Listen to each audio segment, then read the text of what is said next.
చట్టం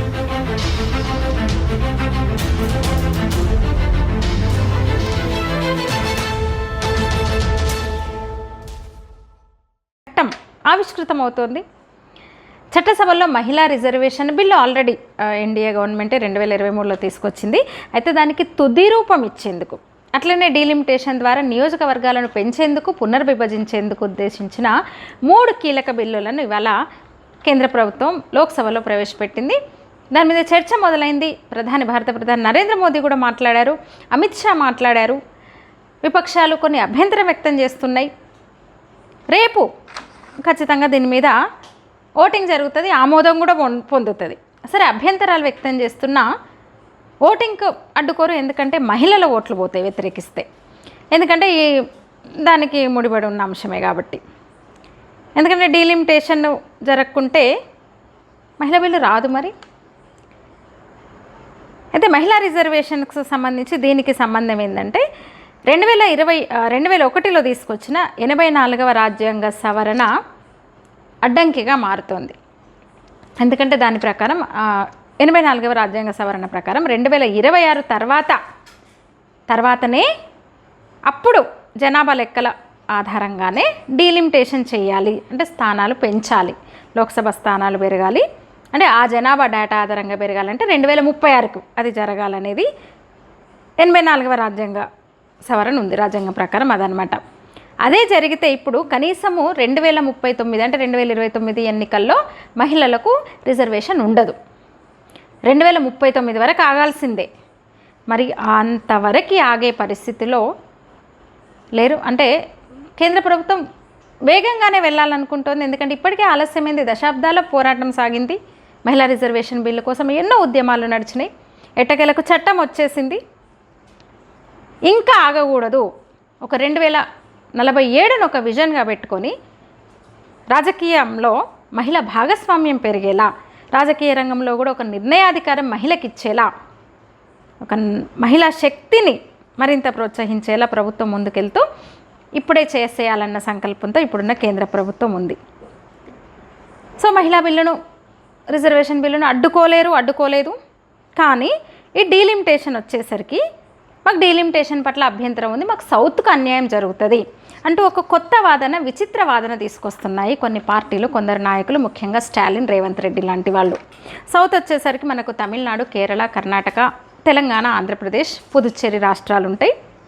అయితే మేము జనాభా నియంత్రణలో, కుటుంబ నియంత్రణలో ముందున్న మేము సౌత్ రాష్ట్రాలు, అందుకని జనాభా రేటు ఇక్కడ తగ్గింది, పెరుగుదల రేటు ఇక్కడ తక్కువ ఉంది, నార్త్లో ఎక్కువ ఉంది కాబట్టి నార్త్లో సీట్లు ఎక్కువ పెంచే కుట్ర చేస్తుంది భారతీయ జనతా పార్టీ. ఎందుకంటే నార్త్ పార్టీ, నార్త్ బెల్ట్ కాబట్టి ఇప్పటికే స్టాలిన్ వీళ్ళు అనేది అదే కదా, వాళ్ళకి అలవాటే కదా, ఒక ప్రాంతం పేరిట, భాష పేరిట విద్వేషాలు రేపడం, విభజించడం అలవాటే కాబట్టి సహజంగానే స్టాలిన్ ముందు నుంచి ఈ నిరసన, ఈ విమర్శ చేస్తూ వస్తున్నాడు.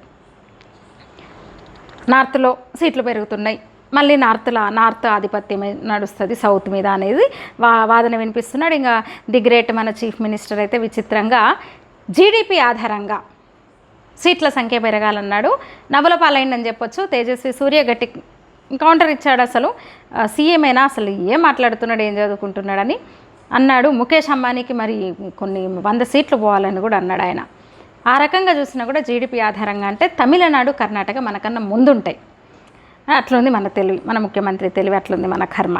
ఇజ్జత్ పోయింది. ఇంకా చెప్పాలంటే మన ముఖ్యమంత్రి వల్ల ఢిల్లీలో ఇజ్జత్ పోయింది ఇవాళ. సో అదేదో నడుస్తుంది, అది మాటకు మాట అవి నడుస్తున్నాయి. ముఖ్యంగా దీని ఉద్దేశం ఏంటంటే ఇప్పుడు 500 మరి ఎన్ని పెరుగుతాయి డీలిమిటేషన్తో అంటే 543 స్థానాలు ఇప్పుడు ఉన్నాయి. ఇంకొక 307 పెంచి 850కి సీట్లు పెరగనున్నాయి. ఆ 850కి 33% మహిళలకు కేటాయిస్తారనమాట. ఇక అమిత్ షా చెప్పారు, ఇందాక హోంమంత్రి అమిత్ షా కూడా చెప్పారు, సౌత్కి ఎట్టి పరిస్థితుల్లో అన్యాయం జరగదు, నార్త్ సౌత్ అంటూ మళ్ళీ ఈ విడదీసే మాటలు మాట్లాడొద్దు.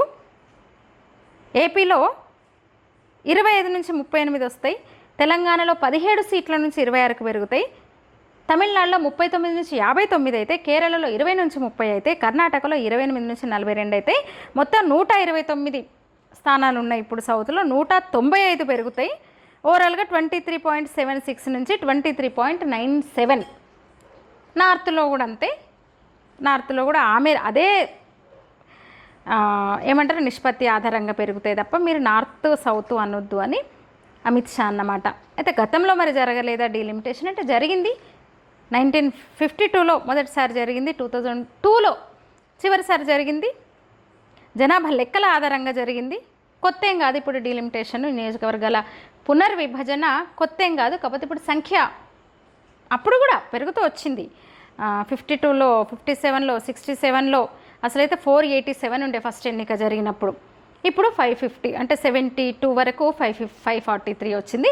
మధ్యలో డీలిమిటేషన్లో సంఖ్య పెరగలేదు కానీ పునర్విభజన జరిగింది. సంఖ్య అంతే ఉంది, పునర్విభజన మాత్రం జరిగింది. సరిహద్దులు మారడము కొంచెం అట్లా జరిగిందనమాట. ఇప్పుడు ఇంకా ఈ విపక్షాలు అభ్యంతరం వ్యక్తం చేస్తున్నాయి. ఇంకోటి అదే చెప్పిన కదా, కుటుంబ నియంత్రణ మేము అమలు చేసినాము, మా దగ్గర జనాభా తగ్గింది అని, లేదంటే జీడిపి ఆధారంగా ఇవ్వాలని విచిత్రమైన వాదనలు చేస్తూ వస్తుంది. సరే ఏదేమైనా ప్రధాని చెప్పారు గట్టిగా, ఇది హక్కు, మహిళల హక్కు, అడ్డుకోవద్దు. అసలు మర్చిపోలేని రోజు ఇది దేశ పార్లమెంటరీ చరిత్రలో. గొప్ప బిల్లు ఇది, సహకరించాలి. ఇవాళ తీసుకొచ్చిన 3 బిల్లులతో ఒక సరికొత్త దిశనిస్తున్నాము. మహిళల స్వావలంబన ముఖ్యము చెప్పారు ఆయన. స్థానిక సంస్థల ఎన్నికల్లో మహిళా శక్తి అసలు అద్భుతంగా ఉంది. ఇప్పుడు జెడ్పీటీసీ, ఎంపీటీసీలో జెడ్పీ చైర్పర్సన్ ఆయన గుర్తు చేశారు. 50% మహిళలు ఉన్నారు, రాణిస్తున్నారు. అసలు ఎంపీల కన్నా ఏమంటారు ప్రజాప్రతినిధుల కన్నా కూడా మహిళలు జెడ్పీ చైర్పర్సన్లుగా మహిళలు ఎంతో రాణిస్తున్నారని కూడా ఆయన అన్నారు. అది మీరు వ్యతిరేకిస్తే మీ మనుగడే ప్రశ్నార్థకమవుతుంది, అడ్డుకోవద్దు దయచేసి. 30-40 ఏళ్ల నుంచి పోరాటాలు జరిగినాయి. అసలు 2024 ఎన్నికల్లోనే అమలు చేద్దామని చూసినాం, కుదరలేదు. కనీసం 2029 ఎలక్షన్స్లో అయినా, అంటే వచ్చే ఎన్నికల్లోనైనా ఈ రిజర్వేషన్లను అమలు చేద్దాము. లేదంటే మాత్రం మీరు అడ్డుకుంటే, ఇలాంటి సాకులు చూపుతూ అడ్డుకుంటే మహిళలకు అన్యాయం చేసినట్టే. ఇది రాజకీయ పార్టీల కోసం తెచ్చింది కాదు. మీరు వ్యతిరేకించొద్దు దయచేసి. వ్యతిరేకిస్తే మాత్రం క్షమించరు, మహిళలే బుద్ధి చెప్తారని ఆయన కొంచెం గట్టిగానే అన్నారు. అసలు ఆ పార్టీలు ఉండవు అసలు అడ్డుకుంటే అన్నారు. అదే టైంలో వీళ్ళు అభ్యంతరం వ్యక్తం చేస్తున్నట్టు దక్షిణాదికి అన్యాయం జరుగుతున్నది అన్నది సరికాదు, విభజన రాజకీయాలు చేయొద్దు. అసలు ఉత్తర దక్షిణం ఏంటి అంటే అమిత్ షా అన్నారు, మోదీ కూడా అన్నారు. దీనివల్ల ఎలాంటి నష్టం జరగదు, అసలు ఆ భావనే మాకు లేదు, ఎవరికి ఉండడం కూడా మంచిది కాదు, ఏ ప్రాంతానికి అన్యాయం కూడా జరగదు, అసలు నాకు క్రెడిట్ కూడా మీరే తీసుకోండి అన్నారు మోదీ ఇందాక మాట్లాడుతూ.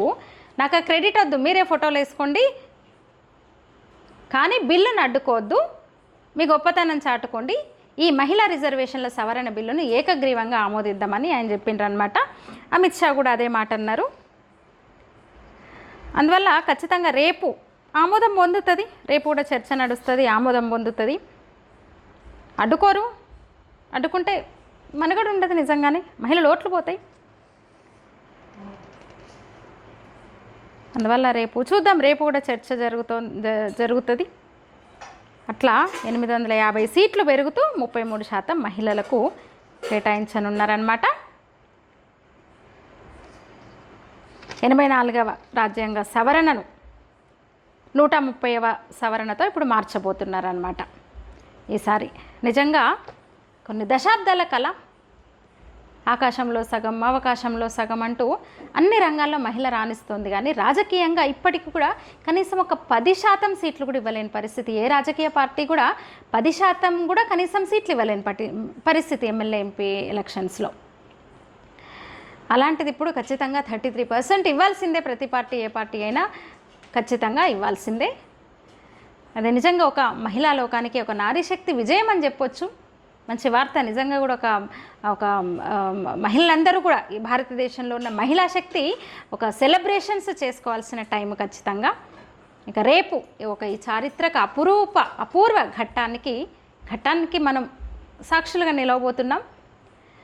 చూద్దాం, రేపు కూడా లైవ్ టెలికాస్టే కదా, ఎవరేం మాట్లాడుతున్నారు ఏంటి, ఆల్రెడీ వివరణ ఇచ్చింది. డీలిమిటేషన్ మీద ఉన్న సందేహాలను నివృత్తి చేస్తోంది కేంద్ర ప్రభుత్వము.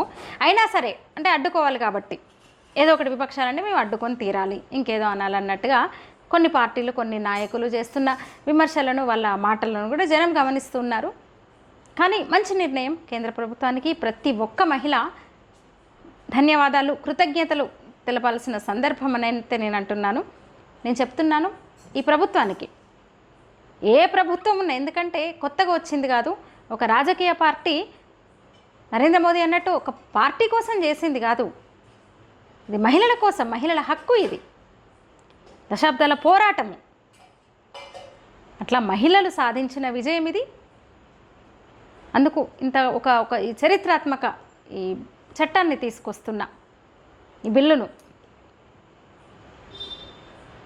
ప్రవేశపెట్టి ఇంత మంచి చట్టాన్ని తీసుకొస్తున్న భారత ప్రధానికి ప్రతి భారత మహిళ కృతజ్ఞత తెలపాల్సిందే. మీరేమంటారు? ఈ వీడియో మీద మీ అభిప్రాయం తెలియజేయండి. ధన్యవాదాలు.